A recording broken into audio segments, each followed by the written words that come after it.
தேனி மாவட்டம் கம்பம் அருகே காமிய கவுண்டன்பட்டியில் ஆதிதிராவிட பொதுமக்களுக்கு சொந்தமான மயானக்கரையை தனிநபர் ஆக்கிரமிப்பு செய்துள்ளதாக குற்றம் சாட்டிய மக்கள் சம்பந்தப்பட்ட மயானக்கரையை மீட்டு தர வேண்டும் என மாவட்ட ஆட்சியரிடம் மனு அளித்துள்ளனர். இதனையடுத்து செய்தியாளர்களை சந்தித்த அப்பகுதி மக்கள் மயானக்கரை ஆக்கிரமிப்பு காரணமாக அவதியடைந்து வருவதாக கூறிய நிலையில் மனு மீது உடனடி நடவடிக்கை மேற்கொள்ள வேண்டும் என வலியுறுத்தியுள்ளனர்.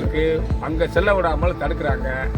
இதை எங்களுக்கு அரசாங்கம் தலையிட்டு அந்த ஆக்கிரமிப்பை எடுத்து எங்களுக்கு எங்க இடந்த இந்த இந்து பறையர் சமுதாயத்தை சேர்ந்த இடந்த அந்த எங்களுக்கு ஊர்ஜிதப்படுத்தி எங்களுக்கு பட்டா வழங்கி எங்களுக்கு சுற்றுச்சுவர் காம்பவுண்ட் சுவர் கட்டி தரணும்.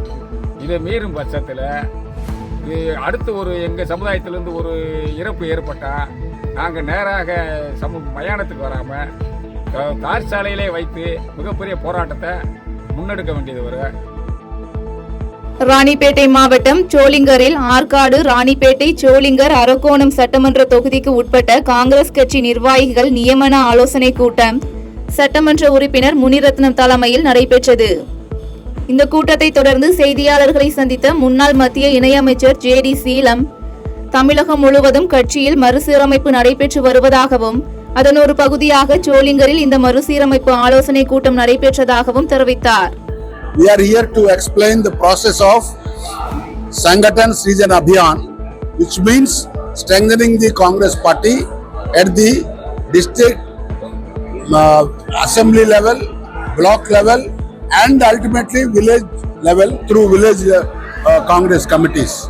For that, we want to involve the leaders and workers in this selection process. So, this process is going on in the entire country. Already 15 states have been finished, and every district we get an observer from outside the state. Sivaganga மாவட்டம் தேவக்கோட்டை ரஸ்தா மேம்பாலம் கீழே உள்ள ஒரு வழி பாதையில் ரஸ்தாவில் இருந்து தேவக்கோட்டை நோக்கி சென்ற கார் மீது எதிரில் வந்த தனியார் பேருந்து மோதி விபத்து ஏற்பட்டது. இதனையடுத்து விபத்தை ஏற்படுத்திய பேருந்தை அப்பகுதி மக்கள் சிறைபிடித்து சோமநாதபுரம் காவல்துறையினரிடம் ஒப்படைத்த நிலையில் விபத்து குறித்து போலீசார் விசாரணை மேற்கொண்டு வருகின்றனர்.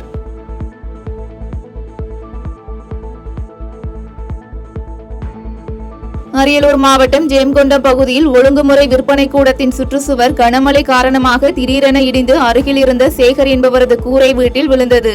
இதில் கூரை வீடு முழுவதும் சேதமடைந்த நிலையில் உள்ள ஒழுங்குமுறை விற்பனை கூடத்தின் சுற்றுச்சுவரை முழுவதுமாக அகற்றிவிட்டு புதிய சுற்றுச்சுவர் அமைக்க வேண்டும் என அப்பகுதி மக்கள் கோரிக்கை வைத்துள்ளனர். எங்க வீட்டு மேல விழுந்துருச்சு, போய் சொன்னதுக்கு எந்த நடவடிக்கை எடுக்க மாட்டாங்க. 10 நாளாவும் ஒரு வாரம் சொல்றாங்க. நாங்கள் எங்கள் வீட்டுக்காரங்க மட்டும் தான் சம்பாதிக்கிறாங்க. பாம்பு பிடிச்சதும் வீட்டுல வருது. இது வரைக்கும் நேற்று விழுந்து இது வரைக்கும் யாரும் ஒன்றும் பார்க்கல. அதுக்கு என்ன நீங்க தான் தக்க நடவடிக்கை எடுக்கணும். கடலூர் மாவட்டம் சேத்தியாத்தோப்பில் உள்ள VNSS மதகு வழியாக வீராணம் ஏரியில் இருந்து வினாடிக்கு 1643 கன அடி உபரி நீர் வெளியேற்றப்பட்டு வருகிறது.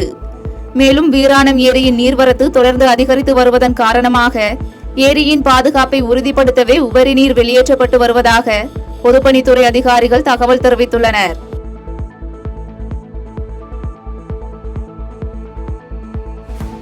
கடலூர் மாவட்டம் மீனாட்சிப்பேட்டை அருகே மாணவ மாணவிகளை ஏற்றி வந்த தனியார் பள்ளி வாகனத்தின் முன்பக்க டயர் வெடித்து விபத்து ஏற்பட்ட சம்பவம் பெற்றோர்கள் மத்தியில் பெரும் அதிர்ச்சியை ஏற்படுத்தியுள்ளது. தொடர்ந்து விபத்து குறித்து பள்ளி நிர்வாகத்திற்கு தகவல் தெரிவிக்கப்பட்ட நிலையில் பள்ளியில் செயல்படும் வாகனங்களின் தரம் மற்றும் பராமரிப்பு குறித்து மாவட்ட வட்டார போக்குவரத்து அதிகாரிகள் ஆய்வு மேற்கொள்ள வேண்டும் என பெற்றோர்கள் கோரிக்கை வைத்துள்ளனர்.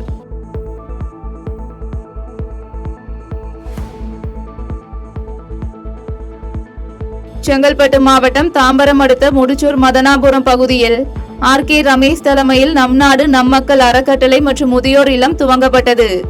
இதில் சிறப்பு அழைப்பாளர்களாக திரைப்பட பிரபலங்கள் ஜானகி, திவ்யா கிருஷ்ணன், தின உரிமை நாளிதழ் மற்றும் பெண்கள் பாதுகாப்பு சங்க தலைவி மருத்துவர் கல்பனா ஆகியோர் கலந்து கொண்டு அறக்கட்டளையை குத்துவிளக்கு ஏற்றி திறந்து வைத்தனர். முன்னாடி இருந்த காலகட்டத்துல பெற்றோர்கள் பிள்ளைகளை வகுப்பறைகளை கொண்டு போய் விட்டுட்டு இருந்தாங்க. இப்போ பிள்ளைகள் பெற்றோர்களை முதியோர் இல்லத்துல கொண்டு வர்ற நிலைமையில நாம இருக்கோம். ஆனாலும் நம் நாடு நம் மக்கள் அறக்கட்டளை அவர்களுக்கு ஒரு சிறந்த உதவி பண்ணோம். அதுக்கு வந்து ஆர்பி ரமேஷ் போன்ற ஆட்கள் வந்து இருக்காங்க. அறத்தான் வருவதே இன்பம் மற்றெல்லாம் புகழ்ந்த புகழும் இல்லை அப்படின்ற மாதிரி அவரோட சேர்ந்து அந்த அறத்தை வந்து நாங்களும் கொஞ்சம் வாங்கிக்கலான்னு இருக்கோம். கள்ளக்குறிச்சி மாவட்டம் சங்கராபுரம் அறிஞர் அண்ணா பேருந்து நிலையத்தில் துணை முதலமைச்சர் உதயநிதி ஸ்டாலின் பிறந்த நாளை முன்னிட்டு 200 கிலோ கேக் வெட்டி கொண்டாடப்பட்டது. மேலும் சட்டமன்ற உறுப்பினர் உதயசூரியன் தலைமையில் நடைபெற்ற இந்த பிறந்தநாள் விழாவில் பொதுமக்கள் 1000 பேருக்கு அன்னதானம் வழங்கப்பட்டது.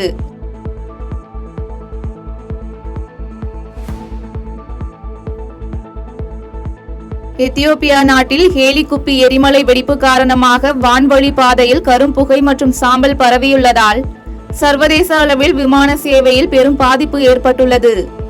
இதனைத் தொடர்ந்து சென்னை சர்வதேச விமான நிலையத்தில் இருந்து சில விமானங்கள் கால தாமதமாகவும் சில விமானங்களின் சேவை ரத்து செய்யப்பட உள்ளதாகவும் விமான நிலைய அதிகாரிகள் தரப்பில் தெரிவிக்கப்பட்டுள்ள நிலையில் பயணிகள் தங்களின் விமான பயணம் குறித்து உறுதி செய்து கொள்ளுமாறு வலியுறுத்தப்பட்டுள்ளது.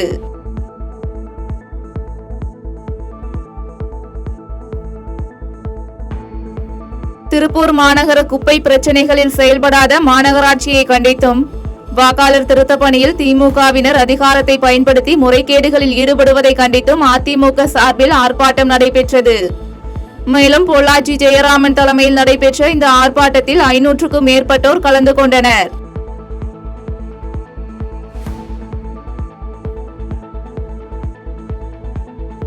திருப்பூர் மாவட்டம் அவிநாசியில் வாணியர் வீதி, வடக்கு ரத வீதி பகுதிகளில் நடைபெற்ற வாக்காளர் பட்டியல் திருத்த பணிகள் குறித்து தேர்தல் ஆணைய இயக்குநர் கிருஷ்ணகுமார் திவாரி மற்றும் மாவட்ட ஆட்சியர் நர்னவேர் மணி சங்கராவ் ஆகியோர் ஆய்வு மேற்கொண்டனர். தொடர்ந்து அவிநாசி வட்டாட்சியர் அலுவலகத்தில் நடைபெற்ற அலுவலர்கள் வாக்காளர் பட்டியல் திருத்த பணிகள் மற்றும் ஆவணங்கள் பாதுகாப்பு குறித்தும் பார்வையிட்டனர்.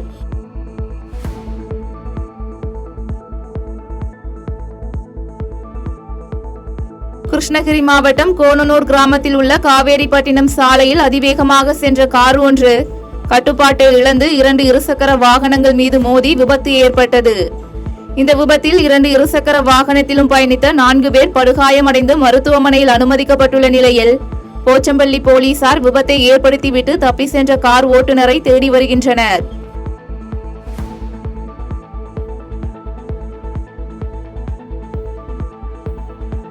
திருவண்ணாமலை மாவட்டம் கல்லேரிப்பட்டு கிராமத்தில் சாலை வசதி, குடிநீர் வசதி உள்ளிட்ட அடிப்படை வசதிகள் செய்து தர வலியுறுத்தி அப்பகுதி மக்கள் வந்தவாசி ஆரணி சாலையில் மறியலில் ஈடுபட்டனர்.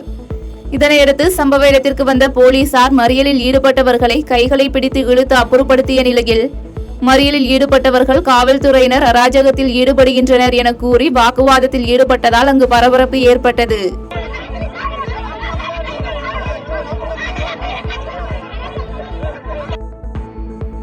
மதுரை மாவட்ட ஆட்சியர் அலுவலகம் முன்பு தபால் தந்தி நகர் மற்றும் பாமா நகர் பகுதியில் காய்கறி சந்தை அமைக்க நடவடிக்கை எடுக்க கோரி காய்கறி வியாபாரிகள் தர்ணா போராட்டத்தில் ஈடுபட்டனர்.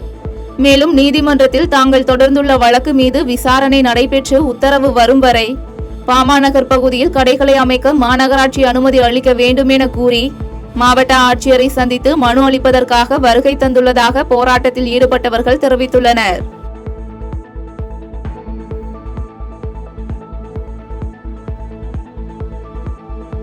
விழுப்புரம் மாவட்டம் திண்டிவனத்தில் முன்னாள் ஊராட்சி மன்ற தலைவர் பழனி தலைமையில் பல்வேறு கட்சியில் இருந்து விலகி 50க்கும் மேற்பட்டோர் முன்னாள் அமைச்சர் CV சண்முகம் தலைமையில் தங்களை அதிமுகவில் இணைத்துக் கொண்டனர். தொடர்ந்து அதிமுகவில் இணைந்தவர்களை முன்னாள் அமைச்சர் CV சண்முகம் சால்வை அணிவித்து வரவேற்றார். செய்திகளை உடனுக்குடன் தெரிந்து கொள்ள கீழ்கண்ட கேபிள் மற்றும் DTH நெட்வொர்க்குகளில் எம்நாடு செய்தி தொலைக்காட்சியை காணுங்கள். பாதகம் செய்பவரை கண்டால் நாம் பயம் கொள்ளலாகாது பாப்பா. மோதி மிதித்துவிடு பாப்பா, அவர் முகத்தில் உமிழ்ந்துவிடு பாப்பா. அண்மை செய்திகளை உடனுக்குடன் தெரிந்து கொள்ள இணைந்திருங்கள் எம்நாடு தொலைக்காட்சியுடன்.